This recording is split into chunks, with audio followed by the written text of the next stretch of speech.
Hello and welcome back to another episode of the Beyond.a.ball podcast. We're back. It's been a little bit of a break. We took the last week off, international break, obviously. So the boys obviously went on vacation. Justin, how you doing? How's it feel to be back on the pod? Uh, Feels good. I didn't really get a vacation. Yeah, Uh, no vacation. no vacation. Yeah, okay. Well, you didn't write any articles. You didn't put out any content for us, so I don't know who you're working for. Sorry, I didn't have the permission from the owner of the podcast. But excited to talk some footy. Like I said, it's been a while. Beautiful day outside. Freaking Yeah, finally. 80 degrees. I got to go on a walk for like a 3 mile walk for my lunch break. Just enjoy the weather. Back Yeah. into footy. I play footy tonight. Started up my men's league last week, so we're getting back into things over here. How many guys are on a team? So the one I played tonight it's a 7v7 league in Okay. Hoboken. What position do you Uh, play? Usually in the middle. Okay. Any goals last week? No, I was fucking out of shape, dude. Any assists? No, that was basically just like a who c- I was like You like Pedro Neto? no, he runs too much. Trying to think of the laziest footballer in the fucking world. I'm like a Messi without his talent. I just Oh, walk Jesus around, Christ. but then I Santi, hope you don't hear that, bud. I know Santi's on vacation again. He actually no, he's on a work trip this week. I actually don't know where he is. but He's definitely on then a work trip somewhere. but then I started 11v11 league at You play Greystone. 11 v 11 still? Yeah, in 2 weeks, which I got to get in shape for that one, or I'm going to be struggling. Wow. At Greystone? Yeah, Greystone. Need anybody? If we need a sub, I'll let you know. That's right down the road. Get me up. Get me up there. I got you. Get But me up Ian, how are there. you doing? I'm doing well. I'm doing well. It was a tough, and we'll get into the international matches, but it was tough watching England today. But it has been nice not having to watch Chelsea. So it has been nice not having to subject myself to that. We do have to watch them Saturday against Port Vale. Should be okay. But what I don't love is all the talk that Cucurella and what's his face, Enzo, are talking while they're away on their national team duties. Cucurella obviously talking about looking to leave Chelsea to the Spanish media, and Enzo talking about wanting to join Real Madrid to the Argentinian media. So, I mean, I could have done without that. Yeah, I think that's something. I feel like with international football too, like you have all those players that are on those teams and they just try to convince you to join the team. Yeah, I don't know, but it's gonna scare me, especially if Chelsea don't make top five, because they're probably gonna leave. And I Oh think yeah. this was their warning to the team that Mm-hmm. if we don't make top five, then you're gonna have to just find someone new because we're gonna leave. Yeah. And we said this 2 weeks ago, 3 weeks ago, whatever it was. But yeah, so I mean, otherwise, it's been good. I haven't had to watch Chelsea, but Always definitely a plus. glad to be back on the pod. Got a few different topics that we're going to be running through this episode. We're going to be kicking off with the five takeaways from the break, right? Anything kind of goes here, just any five takeaways from the international break. Going to follow that up with the talk about the kits, the World Cup kits. All of them have now been released. World Cup is, I don't know, 2.5, 3 months away. We're going to talk about it. We'll talk about the kits. Obviously, I'm not a huge fan of the World Cup being in America, but some of these kits are fire, like certified fire shows. So we're going to get into those. Then we're going to talk a little about Roberto De Zerbi. Really big news in the Premier League. The Spurs, we're going to bury the lead, but the Spurs parting ways over the last few days with their head coach, Igor. Thiago. No, it's Was that definitely not like Igor Thiago. something with a Um, T? yeah, but so Igor Tudor, parting ways with Igor Tudor after about 40 and change days, one of the shortest appointments in Premier League history. In comes De Zerbi, solid coaching experience, especially with Brighton in the past.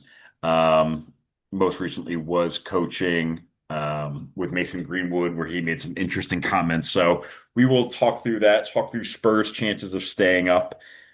And that's what we got you for you today. Justin, anything before we drop into it?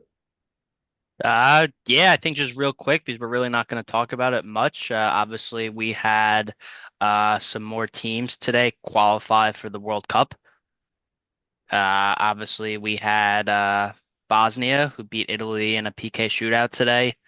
Uh, Embarrassing qualify for the Italians. qualify for the World Embarrassing. Cup. It has now been three straight World Cups that the Italians will not be in it, which is crazy to think about. We had Czechia beat Denmark in a PK shootout to get their spot into the Love World it. Cup.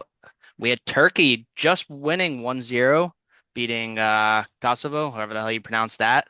And It's gonna they be a are tough now team for the U.S. who, Turkey? Because that's their Uh, third match in the World Cup. Yeah, Turkey, yep. And then we had another good game, Sweden and Poland. Victor Gyökeres getting the game-winning goal in like the 86th minute to send Sweden And that's right, baby. uh, into the World Cup. So we're getting down to a lot of teams that are now qualified in the World Cup. I don't think there's many left. I think it's the I think it's the African League or the African Mm, African side Cup, that yeah. yeah, that still has to get spots for the World Cup. But besides that, we're getting there. It's How about almost Gyökeres? 4 goals now for Sweden in the last 2 matches. yeah, he still sucks. It was a tap in. Goal is a goal. Goal is a goal. It is a goal. Um, Goal is a goal. Goal is a goal. But yeah, 5 takeaways from this break. Justin, do you want to kick us off or should I kick us off? You want to go 1-1 and then keep going like that? Yeah, we'll go one on one. So I'll go with my first. And my first is they're not overrated, but I said I got the US being overrated as number one. They got embarrassed by Belgium over the weekend. They are going to be playing Portugal tonight in Hmm. about 30 minutes. They look like shit.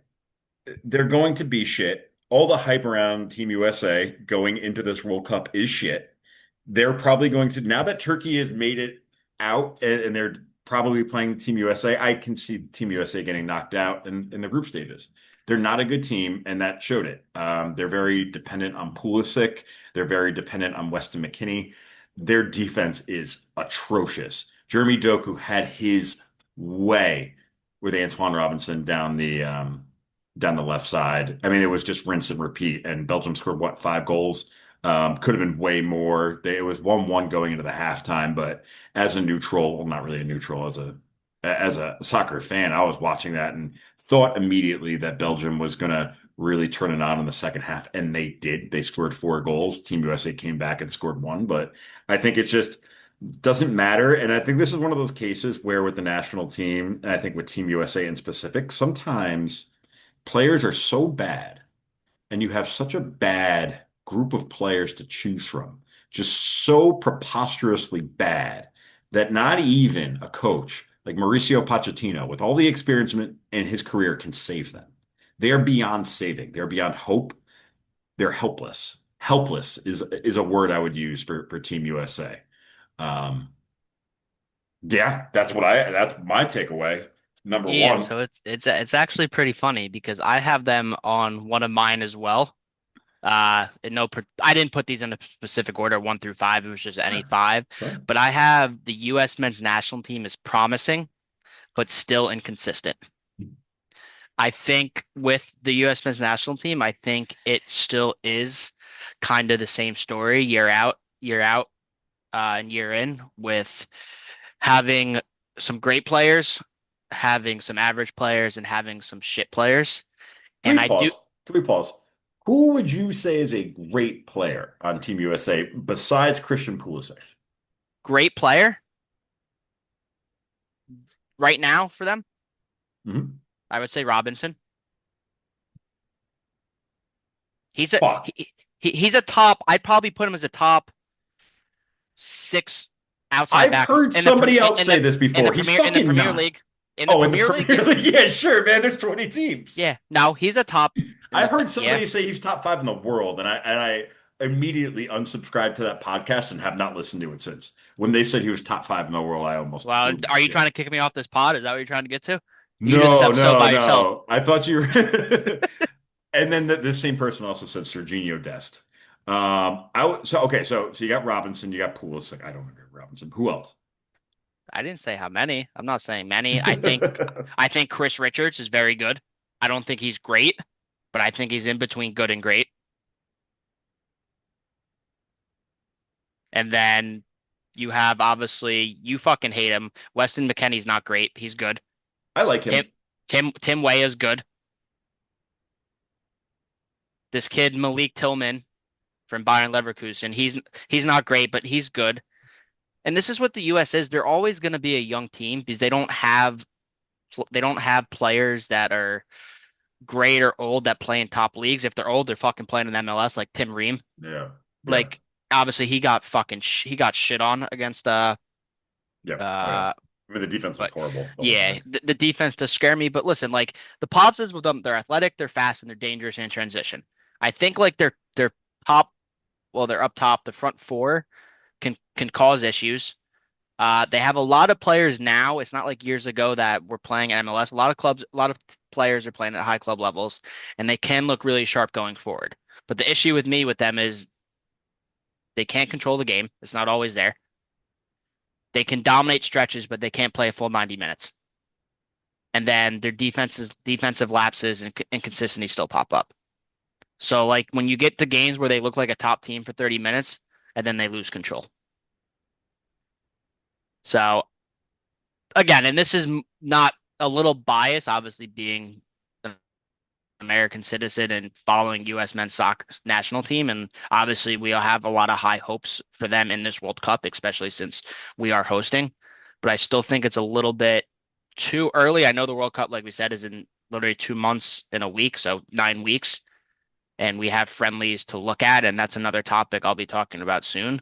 But I think we're getting out of the group stage. No problem. I think we get out of the group stage, no problem at all.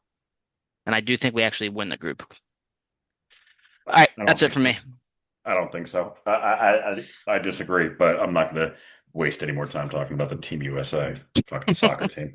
Um, number two, I was just firing right off the hip. Must have been grumpy this afternoon. I got Tommy Tuchel being a shit coach as my number two takeaway, as England has looked like crap this break. There is, and then I can go on the same rant, but this is a team that has endless amounts of talent. Today lost to Japan, 0-1 in a Yeah. friendly. And you could say you started your B team. I mean, the B team of Team England should be, and that's a starting team in any top league in the world, and that's the top, that's the top team.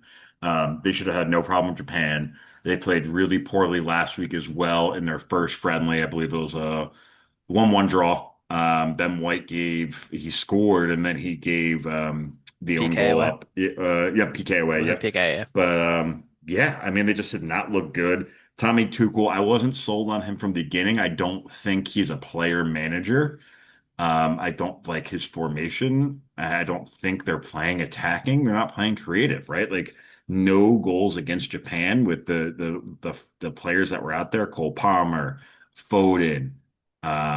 You brought Bowen in at the end. You brought Dominic Solanke on at the end. Lewis Hall. Like it was not good. It was very disappointing to listen to on the radio because they didn't have it on TV. They didn't look good coming away from really their last international break. So hopefully Thomas Tuchel can do something between now and the World Cup. Hopefully with Kane starting up top and with the real starters playing, it'll look better. But I mean, today didn't look good. So going to When be do you interesting put to that? see. When do you put that on? Like you think it's a coaching thing? Like when do you put it on the players? And I think when you I know we're have only into international friendlies, but like with this team of England, who the last three World Cups, and then obviously you had the what the hell tournament were they in that they lost to Euros. the Euros. Like eventually it's not a coaching thing. It comes down to the players, especially with the talent and the leadership they So I have don't on think that it's team. even a player thing, right? I think it's a like an England thing. I think it's just the way England likes to play their style of soccer. I think it's like almost like a proper style of soccer where everything is kind of like by the book. It's a little boring almost. Like it's a lot of possession, it's a lot of passing back and forth. Um, because they've always played the same way. They've never had like a freedom where they're just going to attack, even though they have the players to do it. Like England probably should have won numerous World Cups if you just look at their roster alone. I think it is the way that their country decides that they want to play matches in and out. And like that's not different from other countries too, not to go down this Ian rabbit hole of books I've read, but like there's other countries like you look at the Netherlands, you look at Italy, like when they play with their national teams, they have a brand of football that they don't want to get away from, Mm. right? Like they want Yeah. to play the same brand of football. For whatever reason, England likes this brand of football where they play, oh, I guess it's, not even a 4-3-3. It's like a 4-4-1-1 type of deal, Hmm. right? Where it's more defensive than anything. But I agree with you though. I mean, I think it's a mix, right? I think it's a mix of Tuchel, his approach to the game and the way his coaching, like he hasn't been overly successful in the last few stints he's had at Hmm. different clubs. Bayern Munich, he wasn't successful, didn't win anything at Bayern Munich, which is like damn near impossible. Yeah.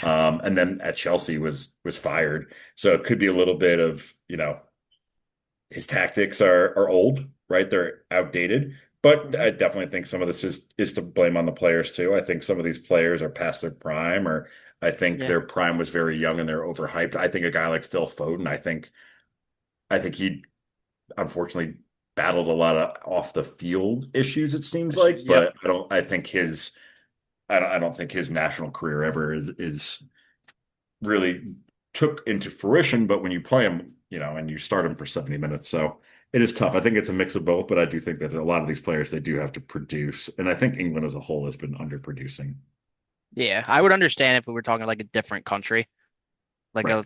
a smaller country, then I'd understand. But I just feel like with like an England thing, like they've just been struggling to finally get that trophy that they've been so good and always been right there. Yeah, they are because there's like a lack of killer instinct almost, and there's always been Hmm. with that team. Like it's a lack of wanting to put that second nail in the coffin, right? It's always 1-0 and they're trying to hold it out, and Yeah. they give up that last goal and it's 1-1, right? Instead of trying to get that second goal, they're playing to not concede a goal, which means that inevitably you're going to concede that goal, Yeah. It's well right? said. When you're just trying to play defensive football, that's when you end up giving up the goal. So I think there's a lot of that. Yeah, so that's Yeah. number two for me. No, good. My next one is international football is becoming more tactical. I think this is Yeah, I agree. It's boring as hell. one of the biggest shifts in the game. It used to be that like international teams couldn't really implement complex systems because they only Mm. had players together for a few days. Like international breaks weren't that long. You only had one or two training sessions, and then you were basically playing a game, and then you're basically off back to your club. But like, so games back then were like more about talent, moments, individual brilliance. And I think now it's just changed of how the generation of football has moved forward. Uh, like you even see with like smaller nations now, like they're pressing and organized triggers. They're staying more compact defensively. They break quickly with purpose. So I feel like lately and especially, I think more this year leading up into the World Cup when World Cup qualifying started for the 2026 World Cup is like you're seeing the influence of club football, especially leagues like the Premier League and Bundesliga bleeding into like international setups. I So agree. I think everything has become tactics wise, which is Yeah, it's not an awful thing to say because that makes having a more advanced and higher knowledge coach an advantage for your team as long as your players can develop that system. But it's different yeah, now. yeah. No, I agree. I think it's tighter. I would say it's tighter. There's like less cards. Some of these smaller clubs, especially, they seem, what's the word? I guess better put together. Like they have a chance almost against some of these bigger teams. Like let's take Japan, for instance. Like Japan, they went out and beat England. These smaller teams, because they're playing more compact football, not getting beat on Hmm. counters, not giving up stupid goals, they're looking better. I think that's a good Yeah. point. And you're not Um, seeing these higher teams beat the shit out of these lower teams anymore. It doesn't happen that much anymore. right. No, it really doesn't. No, you're good. That's a very good point, Justin. Number three, we're sticking with the different national teams here. We got Brazil being very scary in my book, because apparently they're going to be running out of 4-2-4. And for listeners at home, that front four is probably going to be Rafinha, Yao Pedro, Vinny, and Estevao. Now, what is behind them? You may ask. I don't fucking know. Yeah, I that's don't my really question. care. All I'm saying is they're going to score a lot of goals. They're going to score 3 goals. They might give up 5, but they're going to score 3. They're going to be a team that's going to go out there and score goals. Look, I mean, unless Casemiro can really turn the clock back, he's looked great for Man U right now. He has, but unless he could turn it back to his Real Madrid days, there's because he's going to be the main holder there. I mean, there's no chance. So they're going to have to hope that they can keep possession of the ball up top. But I think Brazil's got is a very scary team, and I think part of that is who's coaching that team. They got the Don Carlo. Don Carlo Ancelotti. He can coach a team and he can get players to rally around him. He's a winner. So I think Brazil being very scary at three is my takeaway. I think they could shock some people, or not really shock some people, because I know obviously the Brazilian teams over the years have always been great and they're always favored. Over the last few years, last few World Cups, championships that haven't won anything, haven't produced silverware. But I'm not saying that they're going to win the World Cup, but I think that they can definitely make things competitive and have a very strong showing. No, yeah, I think again, you named those front four up top. That's like goals galore. Like all fo Right. there's that's a very, very dangerous front four. And like if you try to like if I just try to think of like all the attacking options in every international team right now, and you put a front four together, you probably could say that is the most dangerous. Them or France, yeah. Yeah, probably definitely top two or top three. I'd have to go Right. through it all right now, but that is very dangerous. I do think again, it really does depend who plays behind them. Like if you're playing Casemiro behind him and somebody else, I think that midfield can get ran on. Yeah, I don't think Casemiro's got it anymore. I'm sorry. He's been good for Man U, but he's just been oh getting on yeah. a lot of corners and shit like that. Like he's been very good in the air and stuff like that. But if you're gonna play a system of two with him, I think that it could be tough for him. But again, I don't know. Right now, tonight, they have a friendly against Croatia. It's gonna be a good match. They're They playing a got four. Santos and Casemiro. Yeah, Santos, Casemiro, and Rafinha and Martinelli next to him.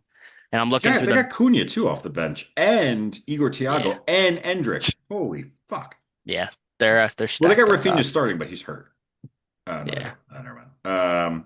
Yeah, I mean, but if you look at the back, right, Bremer's really the only name. Gleason Bremer from Juve, really the only name back there. You do have Ederson in Yeah, net, and you also do have Allison. So you have two incredible keepers you could choose keepers, from. But yeah. yeah, I mean, that back line is going to be tested. You got Danilo. Hmm. I mean, a lot of these players are not. I mean, look, they're not great defensively. Yeah. Yeah. If they don't score a shit ton of goals, I mean, let's put it this way. Unless they score a shit ton of goals, they're going to be in some trouble. Yeah, exactly. They'll have what's his name too, Gabriel. He's hurt in the back line too, so they'll have him as one of the center backs. Oh, that's right. Yeah, he's hurt. Yeah. So, but no, I think So, again, I think Brazil will definitely be a I don't want to say a dark horse, but a team that can definitely make a run in the World Cup and definitely a team who potentially could go all the way. yeah, sure. Sure. Uh, my third, a lot of it tonight. Friendlies matter less for results, more for identity. So this is where a lot of fans get it wrong, and I definitely think I can play a factor in this as well. Is a team loses, and I think it's different now because again, not 2 years ago, 3 years ago, we weren't building up for the World Cup, so like a friendly was kind of just a friendly. Mhm. Obviously, USA would be playing for like the Gold Cup and stuff like that.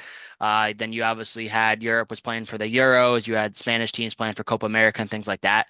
But I think again, team loses and we all panic, but managers honestly really don't care about the result. It's more about trying a new formation. Like you said, Brazil might be trying that 4-2-4, testing a player in a different role and building a chemistry and a system. So I think things I like agree. that, I think things like we have to take that into consideration, especially now. Like I'd rather, I'm just using use USA as an example. Like obviously they lost 5-2 against Belgium the other day. They play Portugal, like we said, in about 13 minutes, and they lose 4-2 tonight or something. But they tried something different that, hey, maybe whoever it is at freaking they play at right back shit the bed and they did something different, or they tried to do an inverted fullbacks or something like that. And some of it worked, some of it didn't, and then they can kind of use that as a factor into the next training sessions or their next friendlies. Is this the last game friendlies? No, they got two more, I think. I think they play four, right? I believe this is the last one of this break. That's yeah, I think they play two more before the actual World Cup. We're in like Uh May or something.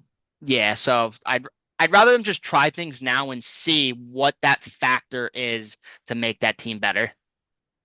Sure. Okay. Yeah. I mean, that's definitely the thing.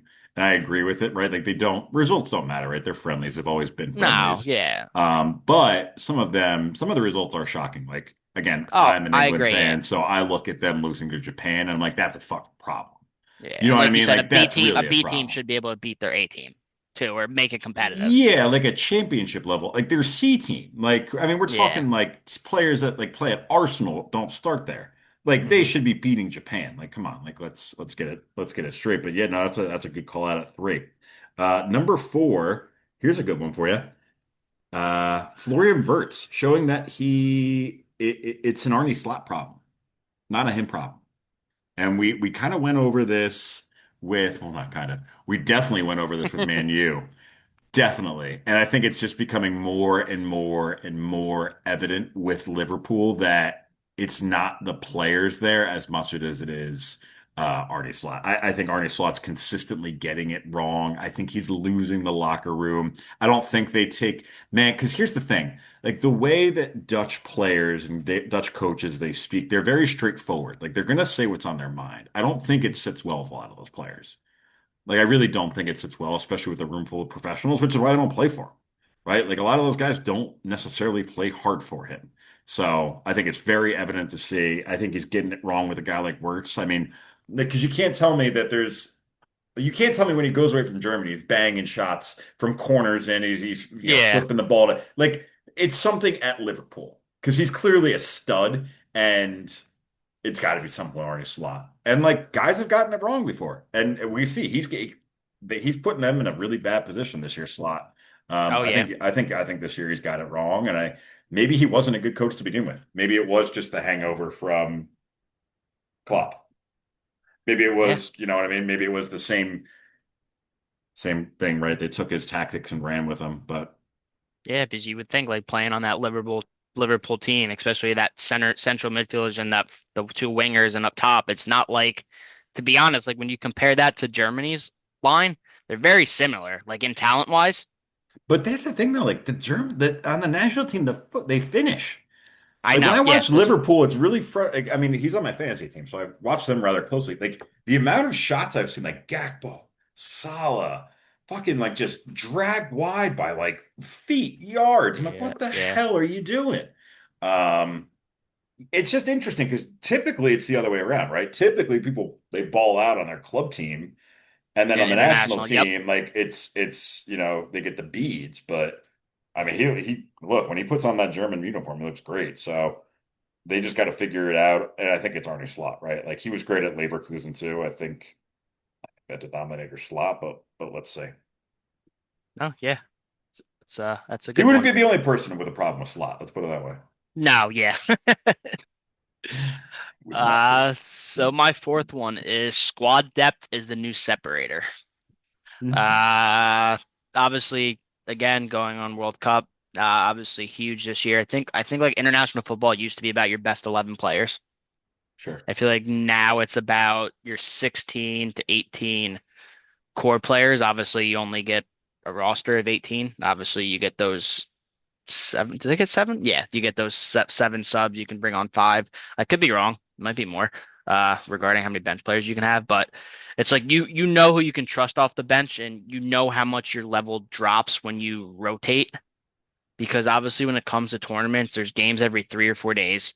Players are getting tired, and injuries happens. So I always think about it now as like you look at these more bigger clubs, these talented teams that go deep aren't usually now the most talented. They're usually the deepest. Like they can rotate without losing quality and basically bringing in a sub 65th plus minute and changing the game. So you kind of see it more with like top nations. Like you bring on a player who would start for most other countries. Like you said, we just talked about Brazil. Like you had Cunha on the bench. Like he probably starts for most countries. Oh yeah, definitely. And that's just one player, but I think again, squad depth is very important, especially with like the amount of injuries that are happening nowadays in football. and all this Yeah. technology based and fitness coaches and all this crap. Well, especially too, like they're gonna be playing in the summer in the heat. Guys are gonna Yeah, want to break. You want to get cramps and fresh stuff. legs Yep. on them. Yeah. So if you have all of those substitutions, and not only just substitutions, but high level substitutions, like yeah, Yeah. definitely a differentiator, separator there. Good point there, What's your Just. what's your last one? Number five, it's an easy one. But the French have a magic potion they inject their players at birth with. Yeah, I mean the French national team looked fucking nasty. They whooped the shit out of Colombia. I mean, they're so good. They're so deep, and they weren't even playing with Mbappe. By the way, how about Real Madrid testing his wrong knee? Like, what the hell is that all about? Did you see Yeah, that whole story? that's a whole But yeah, I story. mean, first of all, anytime you have Mbappe on your team, like you're going to be a front runner just because he can turn a game by himself. But then you got the rest of that squad. I mean, you got Vitinha in midfield. I don't feel like running through the whole team, but you got Vitinha in midfield. You got Olise on the right side. I mean, it's such a deep, strong side. Barcola also coming off the side. So um, I think, again, this will be another year they go very deep, like it is every World Cup Hmm. year, right? Didier Deschamps, he's got the experience himself. I believe he's won his own World Cup, but um, I don't know if I see anybody stopping them in the US this summer. To be honest, I think I got them. I think after seeing what they did to Colombia the other day, I think I have them winning When I yeah, and like you said, they're deep everywhere. it. Deep everywhere. They Like have if two. we They look. can basically put two A teams together. Yeah, so I mean, this is who they started, right? They started Doué, Cherki, Thuram up top, and they had Conte, Zaire Emery, Kalulu, Hernandez, Digne at the back, right? Like they didn't even start Mbappe. Ekitike came off the bench. Kolo came off the bench. Camavinga came off the bench. Olise came off the bench. Munyan was on the bench. Konate on the bench. Gusto, Teo Hernandez, Rabiot, like Toshimani in midfield, Dembele, like come on. It's an embarrassment of riches. It's not. That's It's crazy. really not even going to be close. Like they're so fucking good. They're so fucking good. Oh yeah, they should be. And you probably can't find it now, but they probably I would say like if the lines had come out like opening for the World Cup, I don't think I can find it on I saw. DraftKings or I think they're anything. number. I think they're the favorite. Yeah, that would make Either them complete or sense. Argent. Either there or Spain might have been this favorite, and then that. Spain. I think it was Spain, England, them. Okay. That's fair, but again, they're gonna make it. We know they'll Well, make it I to the mean, they're semis. better than England. I mean, England, that's just Yeah. bias, right? Which is why they're up there too, because it really is France. It comes down to France and Spain, or France and Yeah. whoever. France is damn good. Whoever. Hey, 71 days, 21 hours, 5 minutes, and 9 seconds until the World Cup, everybody. If you're listening at There we go. 6:56 on the 31st of March, which nobody will be because that's when we're recording. Justin, wrap us up with your fifth. My last one is make this one quick. Is international breaks are hurting clubs more than ever. Uh, Yeah, a lot of and I, injuries. and I think like this has actually been a topic over the last 2 years about players Mm. complaining that they're playing too many games. And obviously you can bring in like the Champions League this year, the new format. They're playing more games. So I think like from a club perspective, international breaks are risky because players are traveling long distance. They're playing intense matches, and especially now for the World Cup, these matches are even more intense. Well, yeah, I Uh, mean, France just played in America. yeah, Like France just played what in Atlanta? Like France played yeah. Colombia and Atlanta, so They're that's a lot of traveling. Yeah, travel. A you're lot of coming. travel. You're coming back. You're tired or you're injured. Yeah. And then obviously, like this break is like very bad timing. Like league titles are heating up. Mhm. You have European competitions, Champions League knockouts, and you already have players who are fatigued. So Right. clubs are basically sending like their most important players away and hoping they come back okay. Like Yeah. look at Arsenal, for example. How many Well, they players? said a lot of those guys just went back. 12, 12, I think. I think it ended up being 12 players or something. I got a problem with that. I got a problem. Yeah, How many of them were actually hurt and just were yeah, like, mate, we played exactly. one, we're heading back. Yeah. Like I could see that too. But no, I mean you're Saka should absolutely right. Did Saka go back? 'Cause he's a Yeah. fucker. Should Oh have yeah, went back. Saka, Rice, and He did go back. Madueke all went back. Yeah, of course they fucking did. I know Meadowake picked up a bad injury. I heard that one. What did Who Rice gives a pick up? shit? Nothing. That's what I'm saying. Mate, I was Yeah, here for a match. I'm heading back. Like, that's all it is, right? But no, I mean you're right. I've always thought maybe that there were too many international breaks. Like it seems like every month or so there's like another one. And if they're gonna play, I mean some of these players are playing 55 to 60 club Yeah, matches a year, especially when if you add up all the competitions and the Club yeah. World Cup, like, do we have to add on 10 more friendlies for Hmm. them to play before the World Cup? Like, really? So I think they should do away with the friendlies. Like, if you want to give players a break, that's one thing. Give them a break, maybe an international break where you go and practice, but do out with the friendly matches. Yeah. Like, Aren't I don't they know. aren't That's they my, aren't they doing like a big international break next year? Aren't didn't they switch it? I think it's like a whole month. So I don't know.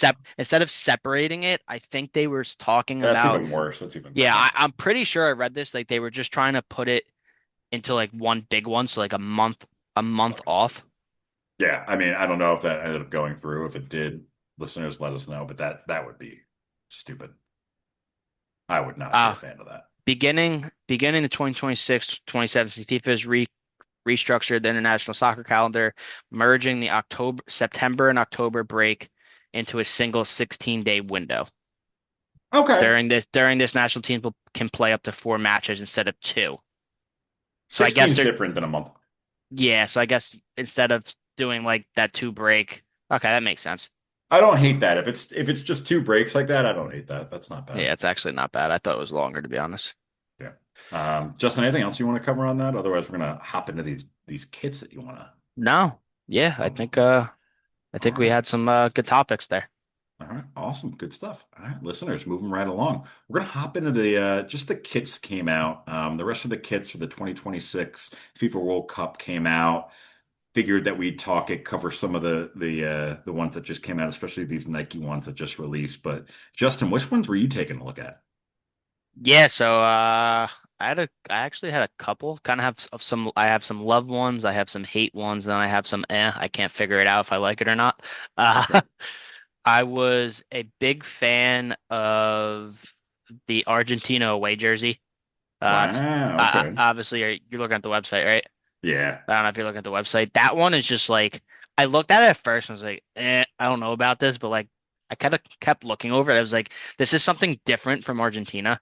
Like I like the design of it. Like I like the black and I like the light blue with the dark blue over it. I thought that was really nice. Sure. Uh the France home jersey, I know we were talking about that Fire. before. That just looks Fire like show. professional, looks so fucking clean. They're gonna lift the Uh cup in it. Like that, yeah, that's a kit that you lift. It's got a collar on it, listeners. If you like a proper collar and it looks like some button, it looks like a polo shirt. Like yeah. they're gonna go like shake the president of the United States hand with all their buttons buttoned up after winning this cup. No, yeah, it's very clean. I have no issue with that one. I have the U.S. men's home jersey. I know that's a debatable one. I know some people like it, some people hate it. I do like the red, white, and well, the blue is really on the Nike and the collar, but Mm, mm, I kind of like mm. that one. What else do I have? And then I like It the just Nether. looks like, you know what it looks like? It looks like a fucking clown show, which is what this team is. It's a clown show. It looks like the players All wearing this right. kit should have a red nose on, should have face paint on, and should have a whole Jesus. rainbow colored fucking hair thing going. Like that's what that looks like. Like what the hell is even that? Oh my God. Are you done? Yeah, yeah. And then Sorry. I like the Netherlands away one. The Netherlands away jersey's fire. The white one, Yeah, the white one with the the orange like orange. logo Yeah. across the chest. I just think that That's why I uh said I might buy that as soon as we get off yeah, this call now that I know that's out. Like that one that's just not a fan of the home one. I don't like the yeah, highlighter orange. I also don't like the Barca highlighter orange jerseys though either. that's fair. Uh, what do you think? Wait, these French kits are pretty sweet. The away kits too. Like the basic kind of like the light blue Yeah. with the bird on it. Hmm. What do you think about this England red kit? I do think like I think the red one's nice, Nike did a great job like always, man. but Nike always does a good I job. think England's uniforms are so basic every year. They are. They really are basic and boring. They don't change anything. And I'm glad they went to a different color. Like the red does look nicer, but there's like nothing to it. It's just No, it's just the through I lines. guess simple and productive, I guess you can say, but it's nothing. No, it's nothing crazy. It's very basic, right? Like, I look at the Ivory Coast jersey, kind of basic as well, but really cool color scheme with the orange. I like the Norway Nike jersey a lot with the big blue and white Norwegian flag and red What page is that as a on? backdrop. That's a cool one. Yeah, I think all these World Cup kits really, there's There, not there's a some ug lot. there's some ugly ones. Like if you go look at them real quick, like I put a hate list. I have Ghana, Saudi Arabia, Austria, and Jamaica home. Like if you can find some of The those, Jamaica kit I don't like. some of I, them are just like, what are we doing here? the Canadian kit's kind of interesting. The The away away one, one. I put that as can't decide because it I looks can't cool, decide but then either, it but like it's a doesn't. soccer. Yeah, because it's a Yeah, soccer kit. Like this is not, but listeners, for those at home, it's like a very small red logo that says Canada, and everything else is black with some like white, almost like it looks are like those leaves chalk. maybe? Yeah, maybe. Maybe Yeah, maybe it Leafs, could. like winter Leafs. I don't know. I don't know. I don't love it. Austria, little basic as well. Don't love that. There was one more that I loved, which I thought was really cool, and then that'll be it for me. Maybe there isn't. I'm Do you see Ger? scrolling. What do you think of Yeah. Germany's away one? I Uh, couldn't decide. It's on the first page. It's literally right underneath. It's like the light blue collar nope, don't with the like that. navy. Don't like that. Yep, Yeah, I was. I saw that in the friendly actually. I don't like that. No, no. Oh, that was it. I can't wait to see them wear this summer. Italy. They got a great away jersey. What match are they going to be wearing the aways, you think? What do you think the Azzurri are going to be wearing the bl Oh, wait, that's they lost. I'm trying to think. Is there any Ah, team they have? There's a couple. There's a Chile jersey here. They didn't make the World Cup. yeah, look at that nice blue. Yep, yep, that's a damn shame. 4 stars. Ain't that in the fifth. Patty Lee's. I'm sorry, bud, but yeah, that ain't gonna happen. So that's that. Yeah, Justin, Yeah, anything else on the kits? nah. Like you said, I think Nike did a. Was this Nike? This is like I Nike think they and there's all a did a good the Nike job. and Adidas. I Yeah, think they did a really good job with these jerseys. I know we talked about the jerseys that were released by Adidas probably 4 months ago, and they did a good job. I think like overall they did a really good job with these jerseys for most I teams. agree. Even the New Zealand one kind of slaps. Yeah. Yeah, the black one with the feather looking thing. Hmm. Very cool stuff.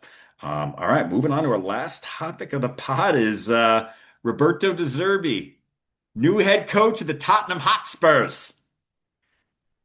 Igor Tudor, obviously no longer a head coach at Tottenham. He was let go late last week. De Zerbi just signed today, and I mean it's huge. It's going to be so interesting. I mean, De Zerbi is a great coach. He really is. I think he makes it into. I can call him a great coach. I loved him at Brighton. I thought he was a great coach at Brighton. Do I think he saves Tottenham? It's I it might be too late. It might be too late. I think had he had been the coach instead of Tudor, I think they might have had a better chance. I think it's too late. I think Tottenham is going down. Like, I really do. And I don't think Igor Tudor saves them.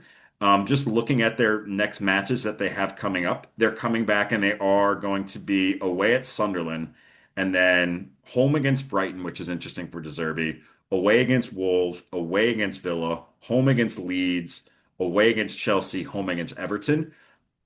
The only teams in there I see are Wolves and Leeds that they can take any points from. I, I think they're going down. And it's going to be a great fucking day when they go down because this team is a disaster. It's a mess. The players, they don't, and I've heard it said before, and it's so right. Like these players, you look at them, they're on such high wages. They're used to playing in huge Champions League matches, huge matches that mean a lot. They are not used to grinding and keeping, maybe grinding out just a point to save themselves from relegation, right? They're not used to doing the hard, dirty stuff that it might take right now over these last 7 games to keep them up. Like they're going to have to play a different brand of football. It's not going to be a football where they're going out and they're expected to win or they're going out and they're expected to score a few goals. They might just have to score one goal and park the bus. So they're going to be playing Mm. a totally different brand of football. So I'm interested to see how De Zerbi does. I think he will do well. But I'm more interested to see how these players are going to buy in. This is the third manager, right? Third or fourth manager this year. I Oh, think third, I third, third. think it's third, yeah. Yeah, third manager this year. I mean, there's just been so many changes, so much turnover. Um, And then it's just the whole situation is just so interesting to me too, because then you even think, well, if they get demoted, then well, does Zerbi just signed a big contract? Like, what do you pay him next year? What do you pay Yeah. these players who stay? So, and then the other thing too, part of me is like, well, are these players even gonna play hard? What if they're just sick of Tottenham and they're like, fuck it, I'm not going to try the rest of the season. I don't care if you go down, I'm going to leave. Right? I think there's part of that too. I think you're going to see that out of some of these star players that are like, well, I wasn't going to stay here anyway. This place is a dump. Like I'm out of here. So I'm really interested to see how these next 7 matches go. I think they go down. Personally, I think they go down. Yeah, so I kind of have like some of the things you said. Like to me, like this isn't a hiring for the long term. This is more of a panic mode to me. And they kind of just said with 7 games left and only 1 point above relegation, we need to save our season. Hmm. Because if we go down, we're gonna lose supporters, we're gonna lose fans, we're gonna lose probably half of our squad will probably leave. But I think that's the number one issue for me. Like obviously, like he had success at Brighton, and probably overachieved at Brighton if we're being honest. Uh, Hmm. but Yeah. obviously we know he's like a possession heavy build up coach, playing out of the back in high risk, high reward football. It worked at And here's a Brighton. quite and here's the thing with Tottenham, not to cut you off, but do they do that well? No, that's what I was getting into. But Did like they just give right, up three against yeah. Atletico Madrid playing But out of the like back in right 17 now, minutes? Spurs doesn't need high risk, high reward football. They need defensive stability, immediate results, less They risk, need and more fucking Sean control. Dyche. Yeah, they need balls booted up field. They need Yeah, like balls in the corner. Yeah, they don't need to be playing out of the back because they don't yeah, have the team to do it. no. Like they And I pay a lot for these players. Chelsea's going to be in the same situation as them in a few years, I bet you. Yeah, so I just think the timing to me, it's just a red flag right now. Like I think it's just we need It's a someone panic. who, It's a yeah, panic. exactly. And there is already off-field controversy, I heard. I heard Spurs supporter groups already criticized the hiring. Fans want to protest and boycott. Uh, and he's probably got so much pressure on him already before even coaching 1 game. So like, is he the right coach? Yes, but I think it's at the wrong time. Yeah, well, a lot of that did come over about the Mason Greenwood stuff. Do you know much about that with him? Was it about everything he did and shit?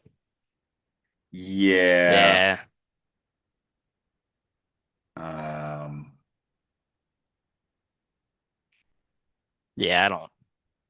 Yeah, he said, all I can see is that Mason seems a good lad. He paid in a strong for way for what happened. He was probably here, found the right environment for him, which gave him affection, held out its hand to him. When I look at him as a person, I feel sad for what happened in his life without getting into the details because the person I know here is very different than the one they described, especially in England.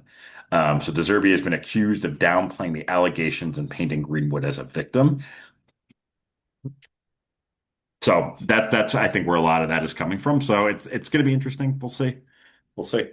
I don't want Yeah. to talk too much on that. So we'll see. Like if they end up going down, well, you say they are going to go down. Is it on him? Can you No, blame? God no, No, you no. you can't It's you on can't it's on the blame. fucking jackass whoever put together this team to start with. This team Yeah. sucks. Because then I This look at this it too, roster like sucks. how do you get a manager to play a style that quick as well? No, they can't. Like No, they're gonna exactly. have to unless I don't know what they're gonna do. Because like you said, yeah, they he plays a complex style of football. It's not like a dump and chase or possession based like a possession in the case of like possession to win where you're just milking the Yeah, clock. It's gonna be interesting. I don't know. I think the Spurs I don't know. I don't know. I think they have a good roster when they don't, but that's just me. we will find out. Yeah, we will find out soon enough. Well, listeners, that brings us to the end of another pod. Justin, any closing final thoughts on your end, bud? Yeah. Followers, always thank you for listening. If you're anywhere in the New Jersey area, make sure you enjoy this weather the rest of tonight and tomorrow is supposed to be another gorgeous day, almost to 80. So Love it.